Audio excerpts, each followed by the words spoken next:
in Christ's crucifixion. Completed in 1995 at a cost of $8 million, the Catholic Cathedral, which hosts occasional weddings and baptisms, draws 200 visitors a year, making it one of the most successful tourist destinations in South America. More than a religious place, it's also a tourist attraction. I suppose many people come here from all over. It's a very beautiful place. The architecture had a great impact on me and the handiwork that has been done here, said one tourist recently visiting the cathedral. At the end of the tunnel there's a chorale gallery. Imagine the acoustics you would get from singing here.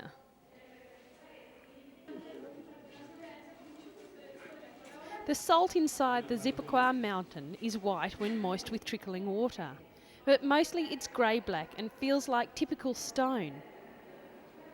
It can be fashioned into vast rooms, sculptures or strong, sturdy pews. Directed by local architect Jose Maria Gonzalez, more than 100 sculptors and miners laboured for 4 years inside the salt mine, blasting chambers, chiselling rock and smoothing the crystallised salt into a majestic and peaceful place of worship.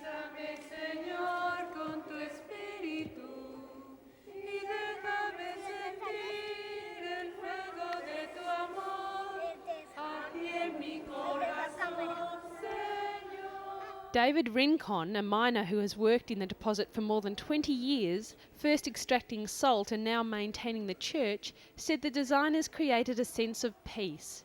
He thinks it should be listed as the 8th wonder of the world. The town of Zipaquirá, who has a population of about 120,000, earns about $1 million a year from the underground cathedral. It costs $5 to get an entry ticket, but the experience is well worth the visit.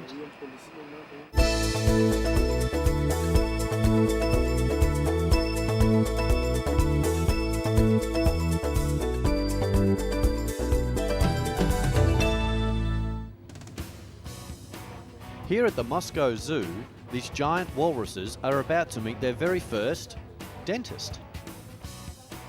Even carefree wallowing walruses have to go to the dentist. And the walruses at the Moscow Zoo have a special reason for the dentist's visit. With not a care in the world, the deep-sea divers entertain the crowd, while the team from England embarked on a medical masterpiece. The walrus's family name comes from the ancient Greek word meaning one who walks with his teeth. Very appropriate really, when these guys need a special dental visit to keep them in tip-top condition. The walrus's tusk is like a modified canine tooth that grow from the upper jaw throughout the walrus's life. 1/5 of its length is hidden in the jaw. The longest tusk ever recorded was 94 centimetres long and 27 centimetres in diameter and weighed over 5 kilograms. That's one long tooth.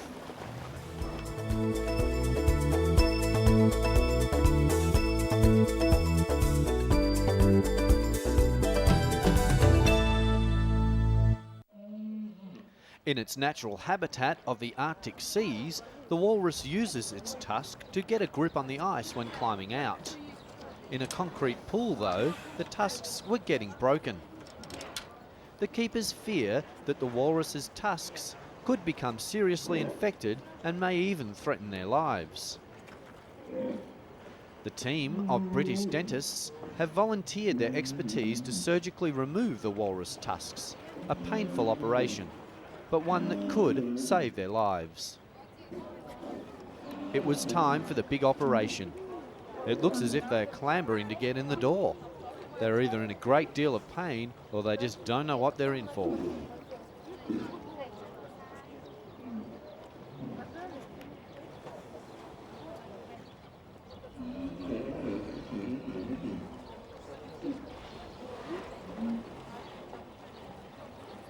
The team, headed by Peter Cortez, specialises in fang and claw patients.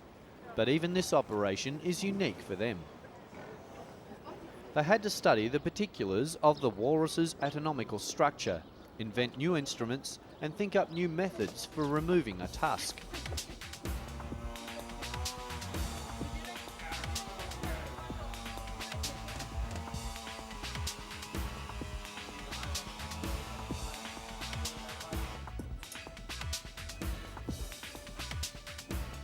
They also had to work out a way to safely inject anesthesia into their patients, who could weigh up to 1.5 tons, which is more than a small family car.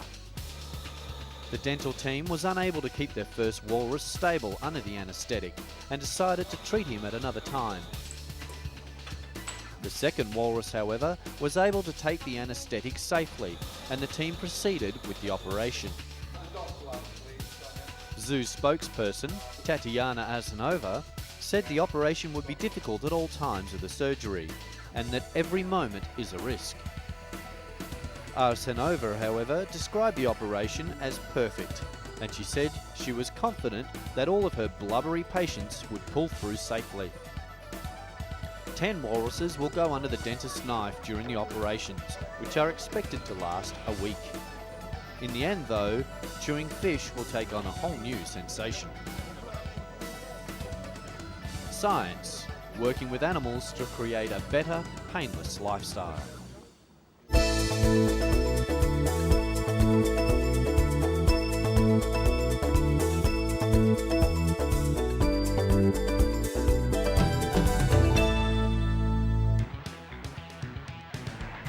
These beautiful, graceful sea turtles are at a great risk of being eaten, not only by other sea animals, but by humans.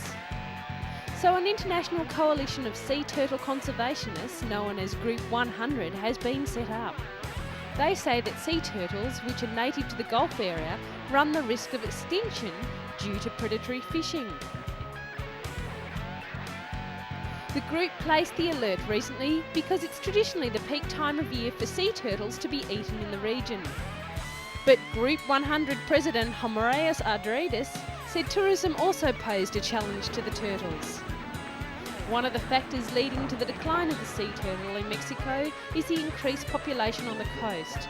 The group has asked for protection and enforcement of environmental laws, which would designate the Baja area as feeding reserve for the sea turtles. They also said the situation in the Californias has a huge impact on 5 species of endangered sea turtles and threatens the sea turtle population as far away as Hawaii and Japan.